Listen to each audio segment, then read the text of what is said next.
ठीक है, स्टार्ट करते हैं।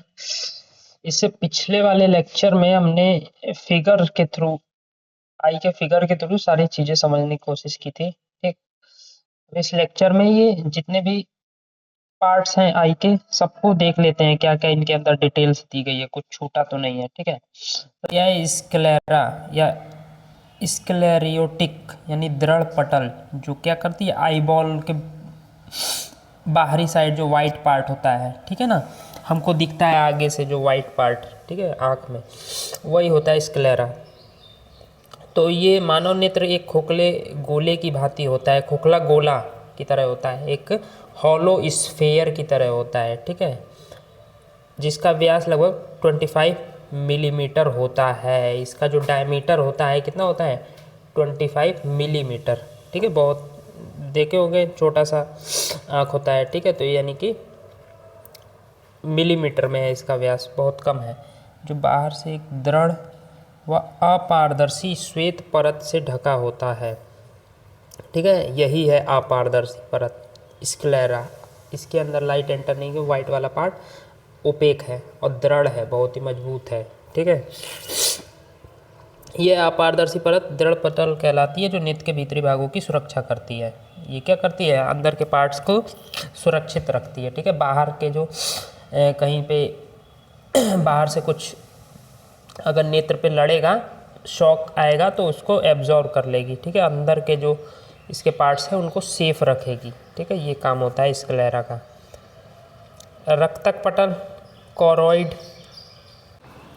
ठीक है, कॉरोइड क्या है, जैसे ये जैसे बाहर जो गोला है नेत्र वाला, आँख का जो गोला है हॉलो स्फीयर, उसमें बाहर साइड जो दृढ़ पटल है स्क्लेरा है, अंदर साइड स्क्लेरा के पीछे अंदर साइड, अंदर की साइड ये कॉरोइड है, ये ब्लैक कलर का होता है, वो वाइट कलर का होता है, ये ब्लैक कलर का होता है, ठीक है, ये मेम्ब्रेन झिल्ली की तरह होता है, ठीक है, झिल्ली का मेम्ब्रेन का मतलब पारदर्शी होता है, ठीक है, ट्रांसपेरेंट, ठीक है, और ट्रांसपेरेंट होता है और ब्लैक कलर का होता है, जिससे ये क्या करता है, जब भी लाइट रे मतलब रेटिना वगैरह के सारे पार्ट जो होते हैं ये इसी के होते हैं, मतलब रेटिना के पीछे यही होता है, रेटिना के पार्ट्स नहीं, रेटिना तो दूसरा आगे के साइड होता है रेटिना की लेयर, लेकिन रेटिना के पीछे साइड यही होता है कॉरोइड, और उसके पीछे क्या होगा, स्क्लेरा होगा, पूरा फैला रहेगा, ये दोनों लेयर पूरे आगे से पीछे तक रहती हैं, बस जो हमारा जहाँ से लाइट एंटर करती है उधर नहीं रहती हैं ये दोनों लेयर, ठीक है, बाकी सब जगह रहती हैं।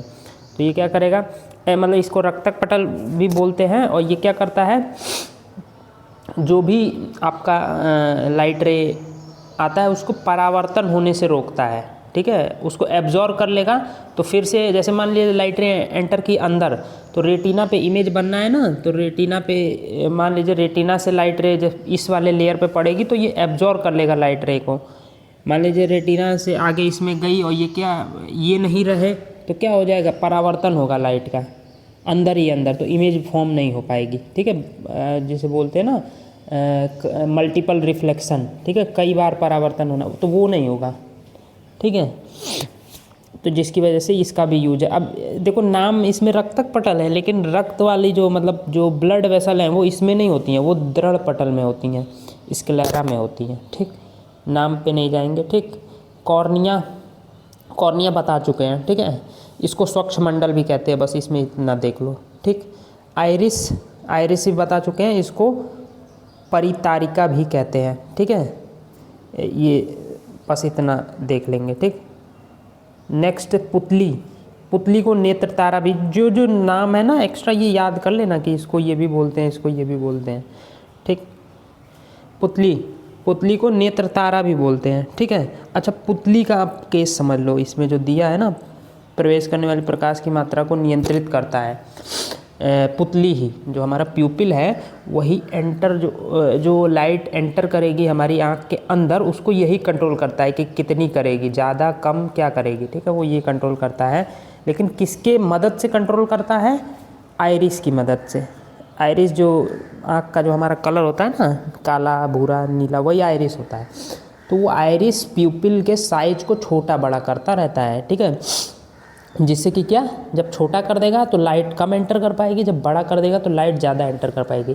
अब मतलब किस किस केस में करता है, जैसे मान लीजिए आपने कभी देखा होगा, जैसे आप बाहर से धूप में से आ रहे हैं कहीं से, ठीक है, घर में एंटर किए, ठीक है, और घर में जो है सब लोग सो रहे हैं, लाइट वाइट बंद है, तो आप देखोगे शुरुआत में आपको घर के मतलब लोग दिखेंगे नहीं, चीज़ें नहीं दिखेंगी, थोड़े सेकंड बाद, 2-3 सेकंड बाद, 5 सेकंड बाद आपको चीज़ें सब थोड़ी बहुत दिखनी शुरू हो जाएंगी। अंधेरा है घर के अंदर, लेकिन तभी भी थोड़ी बहुत तो लाइट कहीं ना कहीं से आ रही है, तो बाकी लोग जो घर के अंदर हैं पहले से, उनको तो उस समय सारी चीज़ें दिख रही होंगी, लेकिन आप जब आओगे बाहर से तो आपको थोड़ी देर बाद दिखनी शुरू होगी, ऐसा नोटिस करोगे।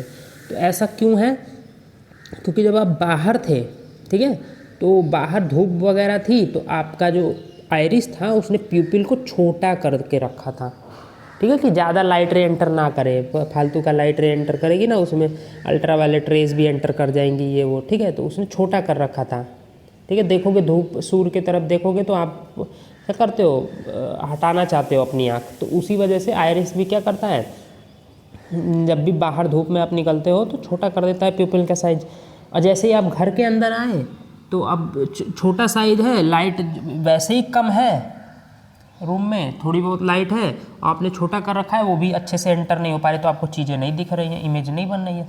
तो अब क्या करेगा आइरिस तुरंत रिस्पॉन्स करेगा और क्या करेगा, प्यूपिल के साइज को बड़ा करेगा कि सारी चीज़ें दिख रही है। तो उसी बड़ा करने में 3-4-5 सेकंड का टाइम लग जाता है, ठीक है।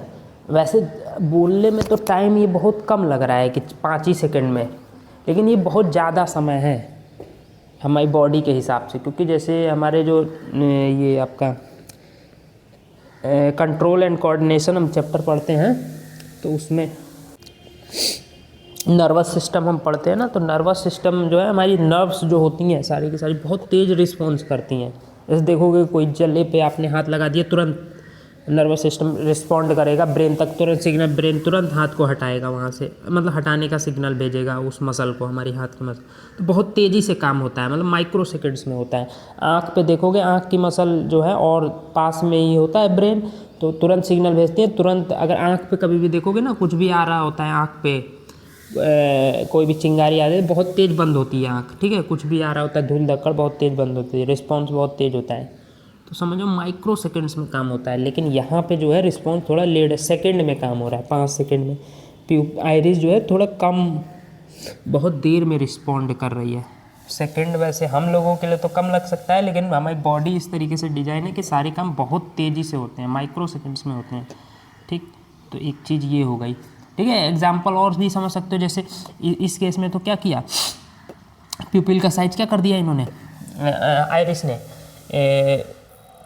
बड़ा कर दिया, क्योंकि हम बाहर से आ रहे हैं। अब मान लीजिए आप घर के अंदर, मान लीजिए आप सोए हुए थे, ठीक है, तो सोते समय क्या करेगी ना, हमारी जो प्यूपिल है उसको नॉर्मल साइज पे कर देगी, ठीक है। आइरिस हमारे प्यूपिल के साइज को नॉर्मल साइज कर दी, नॉर्मल थोड़ा बड़ा साइज होता है, ठीक है। जैसे ही आप सुबह उठने वाले होंगे, मतलब सुबह मान लीजिए आपको उठाया जाएगा, आप उठ नहीं रहे होगे, ठीक है, तो क्या करेंगी, मान लीजिए आपको उठा के कोई भी आपके घर वाले और लाइट जला दें, तो क्या होगा, आप प्यूपिल का साइज बड़ा था, तो आप देखो एकदम से आपको चकचोनी टाइप लगता है, आप आँख बंद करने लगते हो, बंद करो लाइट, बंद करो लाइट करने लगते हो। तो क्यों करने लगते हो, प्यूपिल पूरी की पूरी खुली हुई थी, बड़ी हुई थी, और लाइट ज़्यादा एंटर करने लगी, तो आपकी मतलब आप उसकी वजह से फिर लाइट रे जब ज़्यादा एंटर करने लगी तो आपके आंखों पे जोर पड़ने लगा, जिसकी वजह से आप फिर क्या कर रहे थे कि लाइट बंद करो, लाइट बंद। फिर देखोगे जब लाइट नहीं बंद होगी तो थोड़ी देर बाद आपका प्यूपिल का साइज वैसे ही छोटा, तो आप उठ जाओगे आराम से, आपको ज़्यादा लाइट रे एंटर नहीं करेगी, क्योंकि आइरिस ने तब तक काम अपना कर दिया होगा, ठीक। तो एक ये एग्जाम्पल हो गया, ठीक है। और भी समझ सकते हो, जैसे आप घर में थे, अंधेरे कमरे में थे, और तुरंत आप जाओगे एकदम से बाहर निकलो, धूप में बाहर निकलो, तो आपको शुरुआत में थोड़ा सा ना वो लगेगा, आप आँख अपना छुपाने लगोगे, ठीक है। क्यों छुपाने लगोगे, क्योंकि आप अंधेरे में थे, प्यूपिल का साइज बड़ा था उस समय, और जैसे ही बाहर गए तो प्यूपिल ने अभी तो अपना साइज उसका बड़ा ही है, तो थोड़ी बहुत चकचोनी आपको लगेगी, थोड़ा बहुत लाइट आपके अंदर ज़्यादा एंटर होगी, तो इसकी वजह से आप आँख को बंद करना चाहोगे। थोड़ी देर बाद क्या होगा, प्यूपिल साइज छोटा कर लेगी, और फिर आप क्या करोगे, मतलब फिर आपको फील नहीं होगा, ज़्यादा धूप फील नहीं होगी कि बहुत तेज़ धूप लग रही है आँख में, ऐसा नहीं होगा, ठीक है। तो ये सब आइरिस कंट्रोल कर रहा है प्यूपिल को, ठीक। तो ये समझ लिए, प्यूपिल मतलब प्यूपिल वाला सारा चीज़ समझ लिए।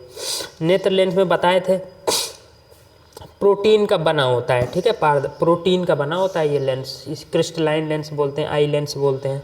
और किस शेप में होता है?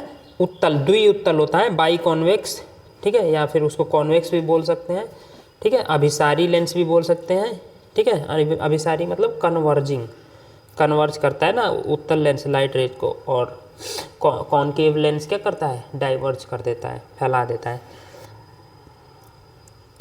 पिछले भाग की वक्रता देखो, अब ये पता है मैंने जब साइज बताया था आप लोग को, जब मैंने बताया था लेंस का साइज, जब मैंने बताया था तो मैंने बताया था ना कि जैसे ये होता है नॉर्मल लेंस, कॉन्वेक्स लेंस, तो दोनों ये जो सर्कल बनेंगे ना दोनों सेम बनेंगे, लेकिन मैंने बताया था ना कुछ अलग शेप में होता है, इधर से कुछ ऐसे, इधर से कुछ ऐसे, इसमें आपका आई लेंस में।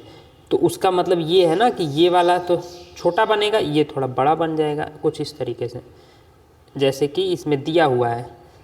पिछले भाग की वक्रता त्रिज्या छोटी तथा अगले भाग की वक्रता त्रिज्या बड़ी होती है, ठीक है। लेंस के पिछले भाग की वक्रता त्रिज्या छोटी, अगले भाग की वक्रता त्रिज्या बड़ी होती है। मतलब कहने का मतलब ये है, पिछला भाग मान लीजिए इधर से लाइट रे एंटर कर रही है, तो अगले भाग की वक्रता त्रिज्या क्या होगी? बड़ी होगी, ठीक है। तो अगले भाग की मान जाते हैं ये है, ये अगला भाग है, ठीक है, यही ना अगला भाग है। तो इसकी वक्रता त्रिज्या क्या हो जाएगी? बड़ी। तो ये कुछ बड़ा सर्कल बन जाएगा, इसको मैं छोटा कर लेता हूँ थोड़ा सा, हाँ, ठीक है। तो अगले भाग की वक्रता त्रिज्या क्या हो जाएगी? बड़ी, और पिछले भाग की वक्रता त्रिज्या क्या हो जाएगी?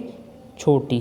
तो पिछले भाग की इस तरीके से बना, तो ये छोटी हो गई, ठीक है। इसका फोकस कहीं यहाँ पे आ जाएगा, इसका फोकस कहीं यहाँ पे आ जाएगा इस पॉइंट पे, और इसका फोकस कहीं यहाँ पे आ जाएगा, ठीक। तो ये देखिए इसकी वक्रता त्रिज्या क्या है? ये इतनी है, छोटी है। इसकी वक्रता त्रिज्या क्या है? ये बड़ी है इन कंपैरिजन टू फर्स्ट, मतलब अगले भाग की ज़्यादा है और ये पिछला वाले भाग की कम है, ठीक, समझ गए। और जबकि नॉर्मल लेंस में क्या होता है? सेम होता है, जितना वक्रता त्रिज्या इस साइड का होगा उतना ही इस साइड का, दोनों ये जो गोले बनेंगे सेम साइज के बनेंगे, ठीक, ये अंतर होता है, ठीक है। अपवर्तनांक, लेंस के पदार्थ का अपवर्तनांक लगभग 1.44 होता है। अपवर्तनांक बताए थे जैसे एयर का अपवर्तनांक कितना होता है? 1 होता है, ठीक है। और जितना ज़्यादा अपवर्तनांक होगा लाइट जो है, लाइट की स्पीड उतनी ही क्या हो जाएगी? कम हो जाएगी, ठीक है। जितना कम अपवर्तनांक होता है लाइट की स्पीड उतनी ही ज़्यादा होती है। मतलब अगर अपवर्तनांक ज़्यादा, जैसे एयर का 1 होता है, जबकि ये लेंस का कितना है? 1.44, यानी कि एयर से ज़्यादा है। तो एयर में स्पीड ज़्यादा होगी और ये आपके लेंस में कम होगी। कम स्पीड का मतलब क्या? ये नॉर्मल की तरफ डिविएट हो जाएगी, नॉर्मल की तरफ, टुवर्ड्स द नॉर्मल डिविएट हो जाएगी, ठीक है। स्पीड स्लो हो जाएगी इसकी, ठीक। तो इस तरीके से समझ सकते हैं। इसीलिए तो ही ये कन्वर्ज करेगा रेटिना के ऊपर इमेज को, ठीक है, किसी भी इमेज को रेटिना के ऊपर कन्वर्ज करेगा, ठीक। अब नेक्स्ट ये आ गया सिलेरी मसल्स में भी लगभग सब कुछ समझ चुके हैं, देख लेते हैं, कुछ एक्स्ट्रा तो नहीं है, ठीक है। कम या अधिक कर सकता है ये बता चुके हैं, ठीक है। दूर एवं पास वाली वस्तुओं का प्रतिबिंब रेटिना पे बन जाता है, ठीक है, ये बता चुके हैं, ठीक है, कि दूर पास का बनाना है तो क्या करेगा? फोकस दूरी कम करनी पड़ेगी। अब फोकस दूरी जब कम करनी पड़ेगी तो क्या करना पड़ेगा उसको? ये क्या करेगा? कॉन्ट्रैक्ट करेगा और लेंस को क्या कर देगा? छोटा करेगा, मोटा कर देगा, ठीक है। फोकस दूरी कम हो जाएगी तो रेटिना पे इमेज बन जाएगी पास की चीज़ों की। जब दूर का देखना रहेगा तो ये रिलैक्स हो जाएगा, अपनी पोजीशन पे वापस आ जाएगा, तो लेंस अपनी भी पोजीशन पे वापस आ जाएगा, लंबा सा हो जाएगा, पतला सा, फोकस दूरी दूर पहुंच गई तो इनफाइनाइट तक देख पाएगा, ठीक। रेटिना समझ चुके हैं। रेटिना क्या होता है? इसको दृष्टि पटल भी बोलते हैं, ठीक है। इसमें 2 तरीके के सेल होते हैं, कोन शेप्ड सेल, ठीक है, एक रॉड शेप्ड सेल, बता चुके हैं। शंक्वाकार, दंडाकार, शंकु देखे और जोकर वाली टोपी, और दंडाकार रॉड, रॉड देखे ही होंगे, जैसे ये आपकी ट्यूबलाइट वगैरह होती है, ठीक है वो। ठीक है, रॉड में दोनों शेप आ सकती हैं रॉड में। एक जो आपका सिलेंडर होता है वो भी रॉड शेप में आ सकता है, पतला सा सिलेंडर, और या फिर आपका जो क्यूबॉइड होता है घना, वो भी रॉड शेप में बोला जा सकता है। ठीक, तो इस तरीके के सेल होते हैं। ठीक है, रंग तथा तीव्रता के लिए ये सेल मदद करते हैं। ठीक है, मतलब रंग डिटेक्ट करने में और साथ ही इमेज जो ऑब्जेक्ट है उसको डिटेक्ट करने में। ठीक है, ऑब्जेक्ट की लंबाई, ऊंचाई, गहराई, ये सब डिटेक्ट करने में मदद करते हैं। ठीक है, अब एक मुर्गे का एग्जांपल दिया है, मुर्गे की रेटिना में। अच्छा, एक चीज़ और है, शंक्वाकार दंडाकार, थोड़ा मैंने बताया था कि दिन में जो है अगर देखना है तो आपका जो है कोन शेप जो है होने चाहिए ज़्यादा सेल, और अगर रात में अच्छा देखना है तो रॉड शेप ज़्यादा होनी चाहिए। तो वो चीज़ भी है। दूसरी चीज़ ये भी है कि इन दोनों का अलग अलग फंक्शन भी है। जो कोन शेप वाले हैं ये रंग को डिटेक्ट करवाते हैं, और जो रॉड शेप वाले हैं ये प्रकाश की इंटेंसिटी को, ज़्यादा कम तेज़ है धूप की कम, मतलब धूप या कोई भी लाइट हो गई, तेज़ ब्राइट है या फिर डिम है, ये भी डिटेक्ट करवाती है ये आपका रॉड शेप वाली। तो क्या मतलब, कहने का मतलब मुर्गे में क्या होती है, रॉड शेप वाली कम होती है, जिसकी वजह से, कम होने की वजह से वो जो तीव्रता है उसको डिटेक्ट अच्छे से नहीं कर पाता। उसको नॉर्मल भी धूप होगी ना तो उसके लिए बराबर है, दोपहर का टाइम होगा तब भी बराबर है। तो इसी वजह से इसको जब भी थोड़ी बहुत भी धूप हो जाती है तो इसको लगता है ज़्यादा, या फिर नॉर्मल इसके लिए है ना, तो ये तुरंत सुबह जल्दी उठ जाते हैं इसी वजह से, और दिन भर जगे रहते हैं, और जैसे ही धूप गायब होती है तो सो भी जाते हैं जल्दी। ठीक, ये चक्कर है इन लोग का। ठीक है, एक्वस ह्यूमर, विट्रस ह्यूमर, जलीय द्रव और कचाव द्रव समझ चुके हैं। ठीक है, ये दोनों का द्रव का अपवर्तनांक, जल के अपवर्तनांक 1.33 का है। एयर का 1 होता है, बाकी लोगों का ज़्यादा होता है, मतलब एयर में ही स्पीड सबसे ज़्यादा होगी। अब जिनका ज़्यादा अपवर्तनांक उनमें तो स्पीड ऑब्वियसली कम होनी है, तो बाकी सब में कम होती है। अब ये सब समझ चुके हैं। काचाभ कक्ष कहा जाता है। अच्छा, नेत्र लेंस तथा रेटिना के बीच का भाग काचाभ कक्ष का, अच्छा जिसमें ये फैला होता है द्रव, उसको क्या बोला जाता है, काचाभ कक्ष, यानी कि विट्रस क्लास बोल सकते हो। ठीक है, इंग्लिश में। कॉर्निया तथा नेत्र लेंस के बीच का भाग नेत्रोद कहलाता है। कॉर्निया जो है और नेत्र लेंस के बीच ही ना वो पाया जाता है एक्वस ह्यूमर, तो उसको नेत्रोद, और इसको काचाभ कक्ष बोला जाता है। ठीक है, यानी काचाभ कक्ष में काचाभ द्रव भरा हुआ है, नेत्रोद में जलीय द्रव भरा हुआ है। ठीक है, ठीक। पीत बिंदु बता चुके हैं। पीत बिंदु पे अगर इमेज बनेगी बहुत अच्छे से दिखाई देगी, बहुत क्लियर एग्जैक्ट दिखाई देगी। अंध बिंदु पे बनेगी नहीं दिखाई देगी। ठीक है, अब समझते हैं नेत्र लेंस से प्रतिबिंब का बनना। सिंपल एक फिगर से समझ सकते हो। देखो ये समझ लेते हैं। देखो ये मेरा नेत्र लेंस है, ठीक है, मैंने बना दिया ये नेत्र लेंस। ठीक है, इसको मैं पेज को थोड़ा सा छोटा करता हूँ। हाँ ठीक, ये नेत्र लेंस है। अब देखिए बहुत ही ज़्यादा छोटा बना दिया मैंने नेत्र लेंस, इसको क्लियर करते हैं। हाँ थोड़ा सा बड़ा बना जिससे मेरा फिगर तो बन पाए। हाँ ठीक है, यहाँ पे ऑब्जेक्ट है कोई, ठीक है, ये ऊपर से हेड है ऑब्जेक्ट का, ये टेल है नीचे। ठीक है, तो मैं ये मान लेते हैं ये प्रिंसिपल एक्सिस है। ठीक है, ये प्रिंसिपल एक्सिस है। ठीक, ये मान लेते हैं यहाँ पे ये आपका टेल है ऊपर तक। ठीक, अब क्या है, देखो मैं जब भी इमेज बनाना है ना तो जो भी ऑब्जेक्ट है उसके हेड से 2 लाइट रे लेके जाओ, तो जहाँ पे वो 2 लाइट रे आपस में कट करेंगी वहाँ पे उसका हेड का इमेज बनेगा। उसके टेल से 2 लाइट रे लेके जाओ, ठीक है, और जहाँ पे वो 2 लाइट रे कट करेंगी वहाँ पे उसका टेल बनेगा, पैर बनेगा। ठीक है, तो पूरा हम फिर उसके सर और पैर को मिला देंगे तो हमारा इमेज तैयार हो जाएगा कि इस शेप में उसका इमेज है, उल्टा सीधा जो भी है। तो मैं ये इसका हेड है ये, और ये टेल है, तो मैं पहले हेड का बनाता हूँ। हेड का इमेज कहाँ बनेगा, तो हेड का इमेज बनाने के लिए पहले हम क्या एक पैरेलल लेके जाते हैं, प्रिंसिपल एक्सिस के पैरेलल एक लाइट रे लेके गए, तो ये क्या करेगी, ये यहाँ पे कहीं पे मान लीजिए अगर इसको बनाए हैं पूरा, तो यहाँ पे कहीं पे फोकस आएगा, तो यहाँ पे पैरेलल जो जाती है वो किधर से, कॉन्वेक्स लेंस में गुजर जाती है, फोकस से, पढ़े हैं। अच्छा, ऑप्टिकल सेंटर से जो जाती है वो क्या एकदम सीधी निकल जाती है ऑप्टिकल सेंटर से होते हुए, तो इसको सीधी निकाल दिए। ठीक। अच्छा, यहाँ पे इधर साइड भी फोकस होता है ना, फर्स्ट फोकस सेकंड फोकस, दो तरीके फोकस होते हैं। ठीक है, तो लेंस के आगे साइड के जो फोकस है, अच्छा उसकी ज़रूरत नहीं है। क्यों नहीं है? क्योंकि हमने बोला ना दो से ही काम बन सकता है, यानी कि इसका दो किरण यहाँ पे कटी तो यहाँ पे क्या बन जाएगा। वैसे तीसरी भी और भी जो भी रूल है लगा सकते हो। तीसरा रूल क्या है, फोकस से होके जो जाएगी पैरेलल हो जाएगी। तो यहाँ पे मान लीजिए कहीं पे फोकस यहाँ पे था तो यहाँ पे होता फोकस इसका, यहाँ से जब लाइट रे जाती तो क्या हो जाती, पैरेलल हो जाती है ऐसे। तो वो भी कहीं ना कट करती तो वहीं पे इमेज बनता। ठीक, तो हमने तो दो ही ज़रूरी था, दो कर लिया। तो यहाँ पे इसका क्या बनेगा, हेड। हेड इधर इमेज बनेगी रेटिना के ऊपर। ठीक है, टेल, टेल यहाँ पे है तो यहाँ से लाइट रे लेके जाओ। अच्छा, टेल से जो जाएगी एक तो पैरेलल जाएगी, टेल से तो जाएगी तो वो तो प्रिंसिपल एक्सिस के पैरेलल, तो प्रिंसिपल एक्सिस से जो वो तो सीधी निकल जाएगी। ठीक है, अब लेके चलते हैं, ऑप्टिकल सेंटर से भी जो जाएगी वो सीधी निकल जाएगी। ठीक है, तो ये तो दोनों फेल हो गए। अब क्या करो, टेल से फोकस भी यहीं पे है। ठीक है, तो यानी कि इसी लाइन पे बनेगा,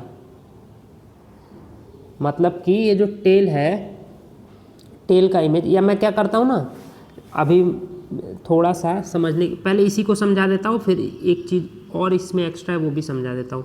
देखो, टेल यहाँ पे है प्रिंसिपल एक्सिस पे, तो प्रिंसिपल एक्सिस से अगर मान लीजिए फोकस यहाँ पे है, ये वाला फोकस, तो फोकस से होकर जो जाएगी वो पैरेलल हो जाती है। तो फोकस से होकर ये जाएगी तो पैरेलल तो वैसे ही है, पैरेलल तो सीधी निकल जाएगी ये भी। अच्छा, ऑप्टिकल सेंटर से, ऑप्टिकल सेंटर यहाँ, ऑप्टिकल सेंटर से ये लाइट रे जाएगी तो फिर भी सीधी निकल जाती है। ऑप्टिकल सेंटर से जो जाती है वो सीधी निकल जाती है। फोकस से जो जाती है वो रिफ्रैक्शन के बाद पैरेलल हो जाती है। तो ये तो पहले से पैरेलल थी और रिफ्रैक्शन के बाद पैरेलल वैसे की वैसे ही चली जाएगी। ऑप्टिकल सेंटर से तो सीधी ही चली जाएगी। ठीक है, अब बच गया क्या, कुछ भी नहीं बचा।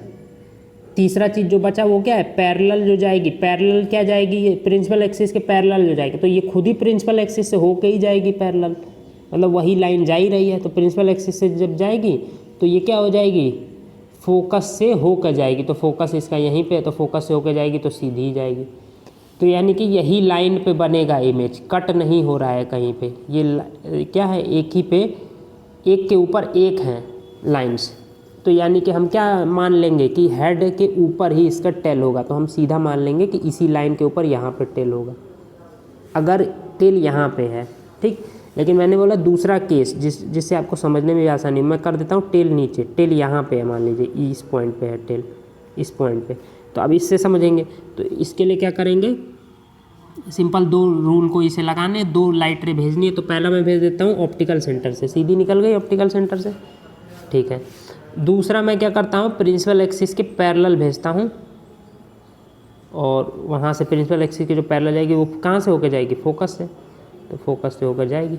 अब कहाँ पे इमेज बन गया इसका, टेल का, टेल का इमेज बन गया यहाँ पे। इसको छोटा करता हूँ, हाँ, यहाँ पे कट हुई, जहाँ पे कट हुई वहीं पे बन गया। तो यहाँ से हेड से टेल तक मिला देंगे, यही क्या बन जाएगा, इसका इमेज बन जाएगा। तो इमेज बन कैसी रही है, इनवर्स, उल्टी बन रही है ना, इनवर्स बन रही है, रियल बन रही है, क्योंकि लाइट रे एक्चुअल में जो है क्या कर रही है, एक दूसरे को क्रॉस कर रही हैं, कट कर रही हैं। ठीक है, और क्या नेचर होता है,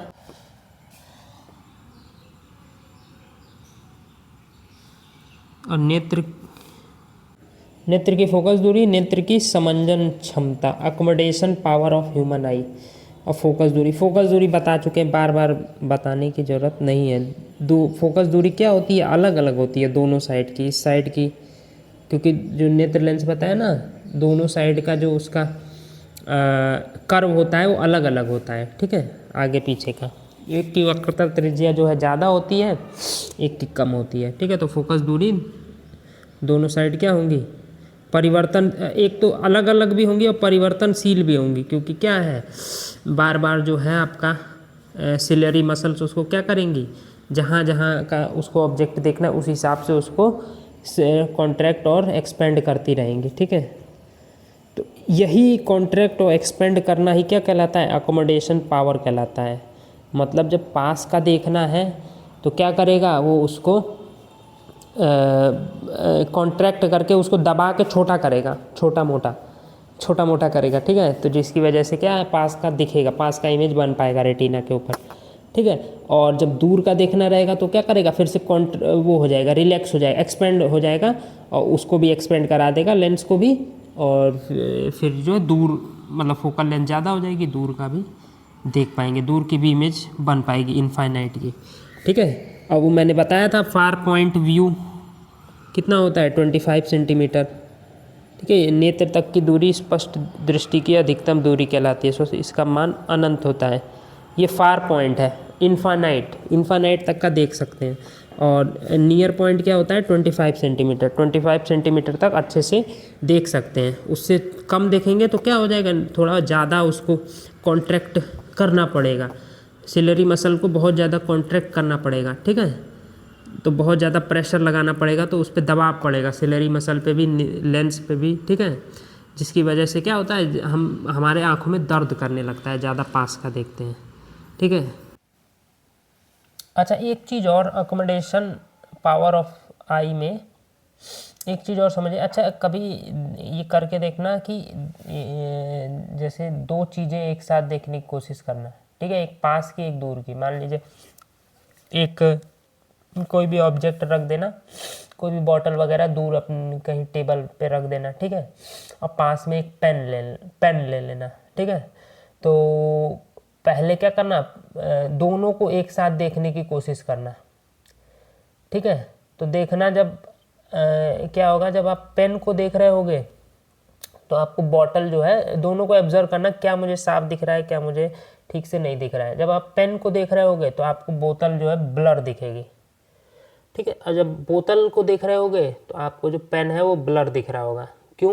क्योंकि अकोमोडेशन पावर में क्या होता है ना, उस हिसाब से जहाँ का भी आपको देखना होता है उस हिसाब से जो है सिलरी मसल कॉन्ट्रैक्ट रिलैक्स करते रहते हैं। तो जब आप बॉटल को देख रहे थे तो सिलरी मसल रिलैक्स हो गई थी, दूर का आप देख रहे हैं। और जब आप पेंसिल को देख रहे थे तो सिलरी मसल क्या हो गई थी, कॉन्ट्रैक्ट हो गई, पास का देख रहे थे। तो एक टाइम में भाई अब मसल जो है क्या है, मतलब या तो कॉन्ट्रैक्ट होगा या रिलैक्स हो जाएगा ना। नेत्र लेंस को छोटा बड़ा एक टाइम में दो फोकल लेंथ नहीं ना बना सकता। तो इसकी वजह से आपको एक चीज़ जो है पास वाली देखेंगे तो दूर वाली ब्लर दिखेगी, दूर वाली चीज़ देखेंगे तो पास वाली ब्लर दिखेगी। तो इससे भी समझ सकते हो एकोमोडेशन पावर, ठीक है। एकोमोडेशन पावर वही है जो सिलरी मसल क्या कर रहा है, कॉन्ट्रैक्ट और रिलैक्स कर रहा है, उसकी फोकल लेंथ को चेंज कर रहा है, लेंस के साइज को चेंज कर रहा है, जिससे हमको पास या दूर का दिख सके, जहां हमको देखना है जिस हिसाब से। एक साथ दो जगह आप नहीं देख सकते, पास का भी देख ले, दूर का भी देख ले, तो एक चीज़ ब्लर हो जाएगी फिर, ठीक है। और दूसरी चीज़, जब जैसे अगर 25 सेंटीमीटर से कम का देखोगे तब भी चीज़ें ब्लर हो जाएंगी, क्योंकि सिलरी मसल को बहुत ज़्यादा ताकत, उतना वो कॉन्ट्रैक्ट हो ही नहीं पाएगा, मतलब या होगा भी तो बहुत ज़्यादा उसको पावर लगेगा, तो आँख में दर्द हो जाएगा, जो देख भी लेंगे उनकी आँख में दर्द हो जाएगा, ठीक, ज़्यादा देर तक देख लेंगे तो यहाँ तक हो गया है, ठीक है। आगे देखते हैं। हाँ, ये बता दिए, ठीक है। अच्छा, निकट बिंदु और दूर बिंदु के बीच की दूरी को दृष्टि विस्तार कहते हैं, रेंज ऑफ विजन। मतलब 25 सेंटीमीटर से लेके इनफाइनाइट तक, जहाँ तक भी आप देख सकते हो। इनफाइनाइट में तो कुछ भी आ सकता है ना, मतलब हम बहुत दूर दूर तक का देख सकते हैं ठीक है। तो वहाँ तक 25 सेंटीमीटर टू इनफाइनाइट क्या बोलते हैं, रेंज ऑफ विजन, दृष्टि विस्तार बोलते हैं, ठीक है। देखो, अगर निकट बिंदु पे कोई ऑब्जेक्ट है उसको देखना है तब भी क्या हो गया, रेटिना पे बनाना पड़ेगा प्रतिबिंब। तो रेटिना पे बनाने के लिए क्या करेगा, नेत्र लेंस को सिलरी मसल उस साइज का लाएगा कि रेटिना पे इमेज बन जाए, ठीक है। और दूर का देखना रहेगा तब भी क्या करेगा, ये इसको इसके और थोड़ा बड़ा कर देगा, ठीक है, पतला कर देगा। अभी ये सिग्निफिकेंट अंतर आपको दोनों लेंस सेम इसमें लग रहे हैं फिगर में, लेकिन अलग अलग होते हैं। दूर का देखने के लिए थोड़ा लंबा पतला हो जाता है, पास का देखने के लिए थोड़ा छोटा और मोटा टाइप का हो जाता है। फोकल लेंथ उसकी कम होती है और दूर का देखने के लिए ज़्यादा होती है। इसमें ज़्यादा हो जाएगी, इसमें कम हो जाएगी, मतलब इसमें कुछ ऐसा बनेगा लेंस, इसमें कुछ ऐसा बनेगा, ठीक है, इस तरीके से। और रेटिना पे इमेज बन जाएगा। रेटिना पे ही बनवाना है, इसीलिए तो हम सारा काम कर रहे हैं, सिलेरी मसल सारा काम कर रहा है, उसको छोटा बड़ा कर रहा है। ठीक है, इमेज कहीं पे भी बना तो वो एक ही साइज रहता, तो इमेज किसी केस में इधर बन जाती, किसी केस में आगे बन जाती, तो हमको नहीं दिखता। जब रेटिना पे बनेगी इमेज तभी ना हमको चीज़ें वहाँ से सिग्नल, इलेक्ट्रिकल सिग्नल जाएंगे ब्रेन तक और ब्रेन उस इमेज को प्रोसेस कर पाएगा। ठीक, अब यहाँ से दृष्टि दोष, उनका सन्निकट दृष्टि दोष, ये अब नेक्स्ट लेक्चर में पढ़ेंगे। ठीक है, ठीक है, बाय बाय।